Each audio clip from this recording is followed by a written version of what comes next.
ਜਦੋਂ ਹਕੀਕਤ ਦੇ ਵਿੱਚ ਵੱਡੀਆਂ ਵਾਰਦਾਤਾਂ ਹੁੰਦੀਆਂ ਨੇ ਤੇ ਉਹ ਫਿਲਮੀ ਕਹਾਣੀਆਂ ਦਾ ਰੂਪ ਧਾਰ ਲੈਂਦੀਆਂ ਨੇ ਤਾਂ ਹੁਣ ਇੱਕ ਨਵਾਂ ਮੋੜ ਇਸੇ ਤਰ੍ਹਾਂ ਦਾ ਦੇਖਣ ਨੂੰ ਮਿਲਿਆ ਜਿਹੜਾ ਕਿ ਲੁਧਿਆਣਾ ਲੁੱਟਕਾਂਡ ਸਾਰਿਆਂ ਨੂੰ ਪਤਾ ਹੋਵੇਗਾ। ਸੀਐਮਐਸ ਕੰਪਨੀ ਦੇ ਤਕਰੀਬਨ 8.5 ਕਰੋੜ ਰੁਪਏ ਲੁੱਟੇ ਗਏ। ਉਹ ਕੈਸ਼ ਜਿਹੜਾ ਲੁੱਟਿਆ ਗਿਆ ਫਿਰ ਉਸ ਦੀ ਮਾਸਟਰਮਾਈਂਡ ਡਾਕੂ ਹਸੀਨਾ ਦੇ ਨਾਮ ਨਾਲ ਬਾਅਦ ਵਿੱਚ ਜਾਣੀ ਗਈ ਮਨਦੀਪ ਕੌਰ ਉਰਫ ਮੋਨਾ, ਉਸ ਦਾ ਘਰ ਵਾਲਾ ਵੀ, ਜਿਨ੍ਹਾਂ ਨੂੰ ਪੰਜਾਬ ਤੋਂ ਬਾਹਰ ਉੱਤਰਾਖੰਡ ਦੇ ਵਿੱਚ ਕਾਬੂ ਕੀਤਾ ਗਿਆ ਸੀ ਇੱਕ ਧਾਰਮਿਕ ਸਥਾਨ ਤੋਂ ਜਿੱਥੇ ਉਹ ਪਨਾਹ ਲੈਣਾ ਚਾਹੁੰਦੇ ਸੀ। ਪਰ ਇਸ ਵਿੱਚ ਜਿੰਨੇ ਵੀ ਮੁਲਜ਼ਮ ਸੀ ਤਕਰੀਬਨ ਗ੍ਰਿਫਤਾਰ ਕਰ ਲਏ ਗਏ ਨੇ। ਕਿਸੇ ਨੇ ਪੈਸੇ ਦੀ ਲੁੱਟ ਦੇ ਜਿਹੜੇ ਕੀਤੇ ਹੋਏ ਕੈਸ਼ ਨੂੰ ਡੈਸ਼ਬੋਰਡ ਤੇ ਰੱਖ ਕੇ ਰੀਲਾਂ ਪਾਈਆਂ, ਉੱਥੋਂ ਕੋਈ ਕਿਸੇ ਨੂੰ ਸੂਹ ਮਿਲੀ ਪੁਲਿਸ ਨੂੰ, ਉੱਥੋਂ ਕਾਬੂ ਕੀਤਾ ਗਿਆ। ਔਰ ਫਰੂਟੀਆਂ ਦਾ ਲੰਗਰ ਲਾ ਕੇ ਵੀ ਪੁਲਿਸ ਨੇ ਇੱਕ ਟਰੈਪ ਵਿਛਾਇਆ ਤੇ ਉੱਥੇ ਵੀ ਮਨਦੀਪ ਕੌਰ ਉਰਫ ਮੋਨਾ ਨੂੰ ਕਾਬੂ ਕਰ ਲਿਆ ਗਿਆ, ਨਾਲ ਹੀ ਉਸਦੇ ਘਰ ਵਾਲੇ ਨੂੰ। ਹੁਣ ਇਸ ਦੇ ਉੱਤੇ ਇੱਕ ਫਿਲਮ ਬਣਾਉਣ ਦੀ ਵਿਉਂਤ ਕੌਣ ਬਣਾ ਰਿਹਾ ਹੈ, ਫਿਲਮੀ ਕਹਾਣੀ ਕੌਣ ਲਿਖਣਾ ਚਾਹੁੰਦਾ ਹੈ, ਇਸ ਦੇ ਲਈ ਪਤਾ ਇਹ ਲੱਗਿਆ, ਜਾਣਕਾਰੀ ਮਿਲੀ ਹੈ ਕਿ ਮੁੰਬਈ ਤੇ ਪੰਜਾਬ ਦੇ ਤਕਰੀਬਨ 3 ਲੇਖਕਾਂ ਨੇ ਹੁਣ ਤੱਕ ਲੁਧਿਆਣਾ ਦੇ CP Ludhiana police commissioner Mandeep Singh Sidhu ਦੇ ਨਾਲ ਸੰਪਰਕ ਕੀਤਾ। ਪਰ ਇਸ ਮਸਲੇ ਦੇ ਵਿੱਚ ਜਿਨ੍ਹਾਂ ਨੇ ਸੰਪਰਕ ਕੀਤਾ ਉਹਨਾਂ ਲੇਖਕਾਂ ਨੂੰ ਫਿਲਹਾਲ ਸੀਪੀ ਦੇ ਵੱਲੋਂ ਜਵਾਬ ਮਿਲਿਆ, ਯਾਨੀ ਕਿ ਉਹਨਾਂ ਨੇ ਇਨਕਾਰ ਕਰ ਦਿੱਤਾ ਹੈ ਕੋਈ ਵੀ ਜਾਣਕਾਰੀ ਡੂੰਘਾਈ ਦੇ ਨਾਲ ਜਿਹੜੀ ਸਾਂਝੀ ਕਰਨ ਤੋਂ, ਕਿਉਂਕਿ ਇਸ ਸਾਰੀ ਵਾਰਦਾਤ ਨੂੰ ਸੁਲਝਾਉਣ ਦੇ ਲਈ ਕਿ ਕਿਵੇਂ ਵਾਪਰੀ, ਕਿਸ ਨੇ ਇਸ ਨੂੰ ਅੰਜਾਮ ਦਿੱਤਾ, ਇਹਨਾਂ ਸਾਰਿਆਂ ਨੂੰ ਕਾਬੂ ਕਰਨ ਦੇ ਲਈ, ਨਾਮਜ਼ਦ ਕਰਨ ਦੇ ਲਈ ਚਾਰਜ ਸ਼ੀਟ ਹਾਲੇ ਫਾਈਨਲ ਦਾਖਲ ਹੋਣੀ ਹੈ ਤੇ ਉਸ ਤੋਂ ਬਾਅਦ ਚਾਰਜ ਸ਼ੀਟ ਦਾਖਲ ਹੋਣ ਤੋਂ ਬਾਅਦ ਹੀ ਅਦਾਲਤੀ ਕਾਰਵਾਈ ਮੁਕੰਮਲ ਕਰਕੇ ਉਹਨਾਂ ਨੂੰ ਸਜ਼ਾ ਦਿੱਤੀ ਜਾਣੀ ਹੈ। ਹਾਲੇ ਉਹ ਸਜ਼ਾ ਉਹਨਾਂ ਨੂੰ ਨਹੀਂ ਦਿੱਤੀ ਗਈ। ਚਾਰਜ ਨੇ ਜਿਹੜੇ ਉਹ ਚਾਰਜ ਸ਼ੀਟ ਤੋਂ ਬਾਅਦ ਹੀ ਤੈਅ ਹੋ ਕੇ ਉਸ ਆਧਾਰ ਦੇ ਉੱਤੇ ਹੀ ਜਿਹੜੇ ਨੇ ਸਜ਼ਾ ਦਿੱਤੀ ਜਾਣੀ ਹੈ। ਪਰ ਇੱਥੇ ਦੱਸਦੀ ਹੈ ਕਿ ਸੀਐਮਐਸ ਕੰਪਨੀ ਦੇ ਦਫ਼ਤਰ ਤੋਂ ਤਕਰੀਬਨ 8.5 ਕਰੋੜ ਰੁਪਏ ਲੁੱਟਣ ਵਾਲੀ ਉਸ ਮਾਸਟਰਮਾਈਂਡ ਮਨਦੀਪ ਕੌਰ ਉਰਫ ਮੋਨਾ, ਉਹਨਾਂ ਮੁੰਬਈ ਤੇ ਪੰਜਾਬੀ ਫਿਲਮ ਇੰਡਸਟਰੀ ਦੇ ਲੇਖਕਾਂ ਨੂੰ ਵੀ ਭਾ ਗਈ ਆ ਉਹ ਸਾਰੀ ਕਹਾਣੀ ਕਿ ਇਸ ਦੇ ਉੱਤੇ ਇੱਕ ਫਿਲਮ ਬਣਾਈ ਜਾਵੇ। ਫਿਲਮ ਬਣਾਉਣ ਦਾ ਮਕਸਦ ਕੀ ਹੋਵੇਗਾ ਇਸ ਦੇ ਵਿੱਚ, ਕਿਉਂਕਿ ਡਰਾਮਾ ਵੀ ਬਹੁਤ ਜ਼ਿਆਦਾ ਹੈ ਇਸ ਦੇ ਵਿੱਚ। ਉਸ ਮਨਦੀਪ ਕੌਰ ਉਰਫ ਮੋਨਾ, ਕਿਉਂਕਿ ਦੱਸਿਆ ਗਿਆ ਕਿ ਉਸਦੇ ਤੀਜਾ ਵਿਆਹ ਸੀ ਇਹ, ਤਾਂ ਉਸ ਦੇ ਵਿੱਚ ਸਾਰਾ ਕੁਛ ਹੀ ਹੈ ਪੂਰੀ ਤਰ੍ਹਾਂ ਜਿਵੇਂ ਫਿਲਮੀ ਕਹਾਣੀ ਹੁੰਦੀ ਹੈ। ਕਿਉਂਕਿ ਸੀਐਮਐਸ ਕੰਪਨੀ ਜਿੱਥੋਂ ਲੁੱਟੇ ਗਏ ਪੈਸੇ ਉੱਥੇ ਵੀ ਸੀਸੀਟੀਵੀ ਫੁਟੇਜ ਉਸ ਤਰ੍ਹਾਂ ਕੰਮ ਨਹੀਂ ਕਰ ਰਹੇ ਸੀ। ਫਿਰ ਡੀਡੀਆਰ ਬਾਅਦ ਵਿੱਚ ਇੱਕ ਛੱਪੜ ਦੇ ਵਿੱਚੋਂ ਤਲਾਬ ਦੇ ਵਿੱਚੋਂ ਮਿਲਦੀ ਹੈ। ਪੁਲਿਸ ਨੇ ਸਾਰੇ ਥਾਵਾਂ ਦੇ ਉੱਤੇ ਛਾਪੇਮਾਰੀ ਵੀ ਕੀਤੀ।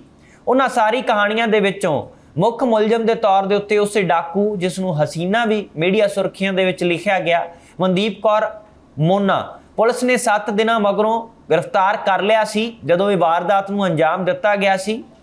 ਉੱਤਰਾਖੰਡ ਦੇ ਸ੍ਰੀ ਹੇਮਕੁੰਟ ਸਾਹਿਬ ਤੋਂ ਯਾਤਰਾ ਕਰਕੇ ਵਾਪਸ ਆਉਂਦੇ ਸਮੇਂ ਰਸਤੇ ਦੇ ਵਿੱਚੋਂ ਕਾਬੂ ਕੀਤਾ ਗਿਆ।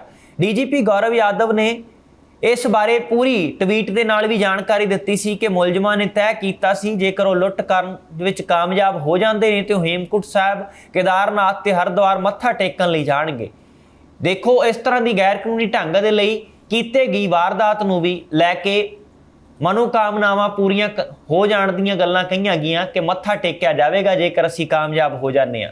ਪੁਲਿਸ ਕਮਿਸ਼ਨਰ ਮਨਦੀਪ ਸਿੰਘ ਸਿੱਧੂ ਨੇ ਇਸ ਬਾਰੇ ਕਾਫੀ ਕੁਝ ਜਾਣਕਾਰੀ ਤਾਂ ਮੀਡੀਆ ਦੇ ਵਿੱਚ ਸਾਂਝੀ ਕਰ ਦਿੱਤੀ ਹੈ, ਪਰ ਮੁੰਬਈ ਤੇ ਪੰਜਾਬ ਦੇ ਉਹਨਾਂ ਫਿਲਮ ਲਿਖਣ ਵਾਲੇ ਲੇਖਕਾਂ ਨੂੰ ਫਿਲਹਾਲ ਜਵਾਬ ਦਿੱਤਾ ਹੈ, ਇਨਕਾਰ ਕੀਤਾ ਹੈ ਕਿ ਉਹ ਜ਼ਿਆਦਾ ਡੂੰਘਾਈ ਦੇ ਨਾਲ ਜਿਹੜੀ ਇਸ ਵਾਰਦਾਤ ਨਾਲ ਜੁੜੀ ਹੋਈ ਜਾਣਕਾਰੀ ਹੈ ਉਹ ਸਾਂਝੀ ਨਹੀਂ ਕਰ ਸਕਦੇ। ਇਸ ਮਸਲੇ ਦੇ ਵਿੱਚ 3 ਮੁਲਜ਼ਮ ਫਰਾਰ ਦੱਸੇ ਜਾਂਦੇ ਰਹੇ। ਇਸ ਮਾਮਲੇ 'ਚ ਕਾਊਂਟਰ ਇੰਟੈਲੀਜੈਂਸ ਦੀ ਕਾਫੀ ਮਦਦ ਮਿਲੀ, ਉਸ ਤੋਂ ਵੀ ਵੱਡੀ ਮਦਦ ਲੋਕਾਂ ਦੀ ਮਿਲੀ ਜਿਨ੍ਹਾਂ ਨੇ ਮੁਲਜ਼ਮਾਂ ਦੇ ਹੁਲੀਏ ਬਾਰੇ ਦੱਸਿਆ ਤੇ ਨਾਲ ਇਹ ਵੀ ਦੱਸਿਆ ਕਿ ਮੁਲਜ਼ਮ ਕਿਸ ਪਾਸੇ ਹੋਣਗੇ, ਉਹਨਾਂ ਦਾ ਪਹਿਰਾਵਾ ਕਿਸ ਤਰ੍ਹਾਂ ਦਾ ਸੀ। ਇਸ ਮਾਮਲੇ 'ਚ ਪਹਿਲਾਂ ਤੋਂ ਗ੍ਰਿਫਤਾਰ ਕੀਤੇ ਗਏ ਮੁਲਜ਼ਮਾਂ ਤੋਂ ਵੀ ਕਾਫੀ ਸਬੂਤ ਮਿਲੇ ਨੇ। ਲੁੱਟ ਦੀ ਵਾਰਦਾਤ ਨੂੰ ਅੰਜਾਮ ਦੇਣ ਤੋਂ ਬਾਅਦ ਸਾਰਿਆਂ ਨੇ ਉੱਤਰਾਖੰਡ ਲਈ ਰਵਾਨਾ ਹੋਣਾ ਸੀ, ਕੇਦਾਰਨਾਥ, ਹਰਿਦੁਆਰ ਜਾਣਾ ਸੀ। ਪੁਲਿਸ ਕਮਿਸ਼ਨਰ ਨੇ ਵੀ ਦੱਸਿਆ ਕਿ ਮੁਲਜ਼ਮ ਮਨਦੀਪ ਕੌਰ ਦੀ ਸਕੂਟੀ ਦੀ ਡਿੱਗੀ 'ਚੋਂ 12 ਲੱਖ ਰੁਪਏ ਤੇ ਉਸਦੇ ਪਤੀ ਦੇ ਕਬਜ਼ੇ 'ਚੋਂ 9 ਲੱਖ ਰੁਪਏ ਬਰਾਮਦ ਕੀਤੇ ਗਏ ਸਨ। ਹਾਲੇ ਤੱਕ ਪੁਲਿਸ ਇਸ ਮਾਮਲੇ 'ਚ 5 ਕਰੋੜ 96 ਲੱਖ ਰੁਪਏ ਹੀ ਬਰਾਮਦ ਕਰ ਚੁੱਕੀ ਸੀ। ਹਾਲਾਂਕਿ ਪੁਲਿਸ ਨੇ ਤਾਂ ਇਹ ਵੀ ਦਾਅਵਾ ਕੀਤਾ ਸੀ ਕਿ ਕੰਪਨੀ ਤੋਂ ਵੀ ਪੈਸੇ ਵਸੂਲੇ ਜਾਣਗੇ ਕਿਉਂਕਿ ਸਾਡਾ ਕਰੋੜ ਤੋਂ ਵੀ ਵੱਧ ਦਾ ਖਰਚਾ ਹੋ ਗਿਆ ਇਸ ਵਾਰਦਾਤ ਨੂੰ ਸੁਲਝਾਉਂਦਿਆਂ ਹੋਇਆਂ।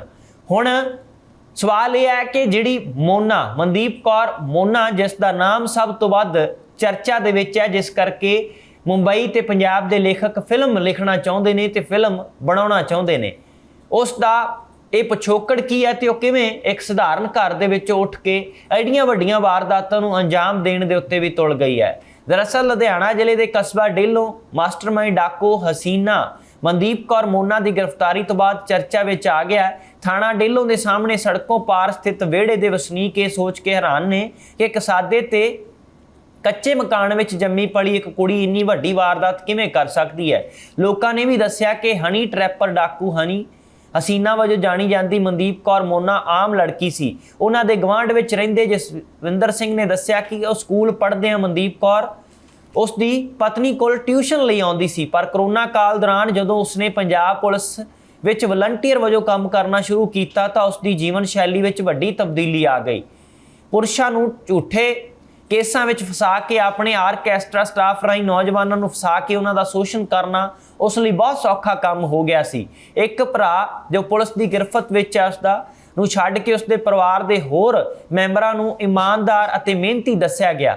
ਪਿੰਡ ਦੇ ਸਰਪੰਚ ਨਿਰਮਲ ਸਿੰਘ ਚਾਹਲ ਨੇ ਦੱਸਿਆ ਕਿ ਉਸ ਦੀ ਮਾਂ ਉਹਨਾਂ ਦੇ ਮੈਰਿਜ ਪੈਲਸ ਵਿੱਚ ਦਿਹਾੜੀਦਾਰ ਵਜੋਂ ਕੰਮ ਕਰਦੀ ਰਹੀ ਹੈ।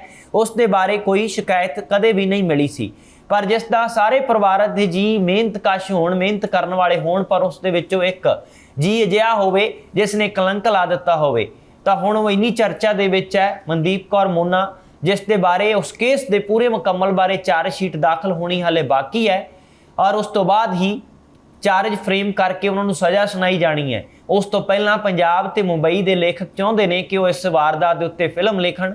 ਫਿਲਮ ਲਿਖਣ ਦਾ ਮਕਸਦ ਕੀ ਹੋ ਸਕਦਾ ਹੈ? ਆਮ ਤੌਰ ਤੇ ਅੱਜ ਕੱਲ੍ਹ ਫਿਲਮ ਲਿਖਣ ਦਾ ਜਾਂ ਫਿਲਮ ਬਣਾਉਣ ਦਾ ਮਕਸਦ ਇਹ ਹੁੰਦਾ ਹੈ ਕਿ ਉਸ ਦੇ ਵਿੱਚੋਂ ਕਮਰਸ਼ੀਅਲ ਵੀ ਹੋਵੇ, ਉਹ ਕਮਾਈ ਵੀ ਕੀਤੀ ਜਾਵੇ, ਥੋੜ੍ਹਾ ਬਹੁਤਾ ਹੋਰ ਉਸ ਦੇ ਵਿੱਚ ਫਿਲਮੀ ਤੜਕਾ ਲਗਾ ਕੇ ਉਸ ਨੂੰ ਇਸ ਤਰ੍ਹਾਂ ਸ਼ਿੰਗਾਰਿਆ ਜਾਵੇ, ਪਰੋਸ ਦਿੱਤਾ ਜਾਵੇ ਕਿ ਇੱਕ ਵੱਡੀ ਫਿਲਮ ਪਰਦੇ ਦੇ ਉੱਤੇ ਦਿਖਾ ਦਿੱਤੀ ਜਾਵੇ। ਕਈ ਵਾਰ ਅਜਿਹੇ ਸੰਜੀਦਾ ਲੇਖਕ ਵੀ ਹੁੰਦੇ ਨੇ, ਅਜਿਹੀਆਂ ਵਾਰਦਾਤਾਂ ਤੋਂ ਸਮਾਜ ਨੂੰ ਸੇਧ ਵੀ ਦੇਣਾ ਚਾਹੁੰਦੇ ਹੁੰਦੇ ਨੇ, ਇਸ ਕਰਕੇ ਵੀ ਫਿਲਮਾਂ ਲਿਖੀਆਂ ਬਣਾਈਆਂ ਜਾਂਦੀਆਂ ਨੇ। ਫਿਲਮ ਮੇਕਰ ਦੇ ਉੱਤੇ ਡਿਪੈਂਡ ਕਰਦਾ, ਨਿਰਭਰ ਕਰਦਾ ਹੈ ਕਿ ਉਸ ਫਿਲਮ ਬਣਾਉਣ ਦਾ ਮਕਸਦ ਕੀ ਹੈ। ਪਰ ਇਹਨਾਂ ਜਿਹੜੇ 3 ਲੇਖਕਾਂ ਨੇ ਫਿਲਮ ਲਿਖਣ ਦੇ ਲਈ ਜਾਂ ਸੰਪਰਕ ਕਰਨ ਦੇ ਲਈ ਜਿਹੜਾ ਸੀਪੀ ਦੇ ਨਾਲ ਸੰਪਰਕ ਕੀਤਾ, ਪਰ ਉਹਨਾਂ ਨੇ ਮਨਦੀਪ ਸਿੰਘ ਸਿੱਧੂ ਹੋਰਾਂ ਨੇ ਫਿਲਹਾਲ ਇਨਕਾਰ ਕੀਤਾ ਹੈ ਕੋਈ ਵੀ ਡੂੰਘਾਈ ਦੇ ਨਾਲ ਜਾਣਕਾਰੀ ਸਾਂਝੀ ਕਰਨ ਦੇ ਲਈ।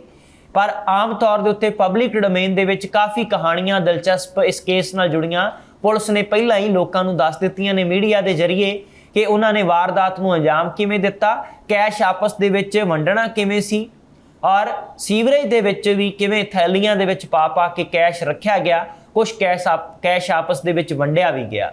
ਤਾਂ ਇਹ ਸਾਰੀ ਵਾਰਦਾਤ ਉਹ ਸੀ ਜਦੋਂ ਲੁਧਿਆਣਾ ਕਾਂਡ ਵਾਪਰਿਆ ਲੁੱਟ ਦਾ 8.5 ਕਰੋੜ ਰੁਪਏ ਦਾ। ਸੀਐਮਐਸ ਕੰਪਨੀ ਨੇ ਫਿਲਹਾਲ ਪਹਿਲਾਂ 6 ਕਰੋੜ ਦੱਸਿਆ, ਫਿਰ 7 ਕਰੋੜ ਰਕਮ ਹੋਈ, ਫਿਰ ਹੌਲੀ ਹੌਲੀ ਵੱਧਦੀ ਗਈ। ਤਾਂ ਇਹ ਰਾਤ ਅੱਧੀ ਰਾਤ ਨੂੰ ਵਾਪਰੀ ਘਟਨਾ ਦੀ ਜਾਣਕਾਰੀ ਵੀ ਪੁਲਿਸ ਨੂੰ ਦੱਸਿਆ ਗਿਆ ਸੀ ਕਿ ਸਵੇਰੇ 7 ਵਜੇ ਮਿਲੀ ਸੀ। ਪੁਲਿਸ ਨੂੰ ਬੇਸ਼ੱਕ ਜਾਣਕਾਰੀ ਦੇਰ ਨਾਲ ਮਿਲੀ ਹੋਵੇ, ਪਰ 7-8 ਦਿਨਾਂ ਦੇ ਅੰਦਰ ਹੀ ਬਹੁਤ ਸਾਰੀਆਂ ਅਜਿਹੀਆਂ ਕੇਸ ਦੇ ਨਾਲ ਜੁੜੀਆਂ ਜਾਣਕਾਰੀਆਂ ਨੇ ਜਿਹੜੀਆਂ ਉਹ ਸਾਹਮਣੇ ਆ ਚੁੱਕੀਆਂ ਸਨ। ਔਰ ਖਾਸ ਕਰਕੇ ਮੁੱਖ ਮੁਲਜ਼ਮ ਜੋ ਮਨਦੀਪ ਕੌਰ ਮੋਨਾ ਹੈ ਉਸ ਨੂੰ ਫੜਨ ਦੇ ਵਿੱਚ ਵੀ ਪੁਲਿਸ ਕਾਮਯਾਬ ਹੋ ਗਈ ਸੀ। ਪੁੱਛਗਿੱਛ ਦੇ ਵਿੱਚੋਂ ਕਾਫੀ ਕੁਝ ਸਾਹਮਣੇ ਆਇਆ। ਹੁਣ ਚਾਰਜ ਸ਼ੀਟ ਦਾਖਲ ਹੋਣ ਤੋਂ ਬਾਅਦ ਜਦੋਂ ਚਾਰਜ ਫਰੇਮ ਹੋ ਕੇ ਸਜ਼ਾ ਸੁਣਾਈ ਜਾਂਦੀ ਹੈ, ਦੇਖਦੇ ਹਾਂ ਕਿ ਉਸ ਤੋਂ ਬਾਅਦ ਪੁਲਿਸ ਤੋਂ ਜਾਣਕਾਰੀ ਇਕੱਠੀ ਕਰਕੇ ਕਿਹੜੇ ਲੇਖਕ ਸਭ ਤੋਂ ਪਹਿਲਾਂ ਕਾਮਯਾਬ ਹੁੰਦੇ ਨੇ ਇਸ ਵਾਰਦਾਤ ਨੂੰ ਫਿਲਮੀ ਰੂਪ ਦੇਣ ਦੇ ਵਿੱਚ। ਫਿਲਹਾਲ ਇਹ ਜਾਣਕਾਰੀ ਸਾਡੇ ਤੱਕ ਪੁੱਜੀ ਸੀ, ਉਹ ਤੁਹਾਡੇ ਨਾਲ ਅਸੀਂ ਸਾਂਝੀ ਕਰ ਦਿੱਤੀ ਹੈ। ਤੁਸੀਂ ਬਣੇ ਰਹੋ ABC ਪੰਜਾਬ ਦੇ ਨਾਲ।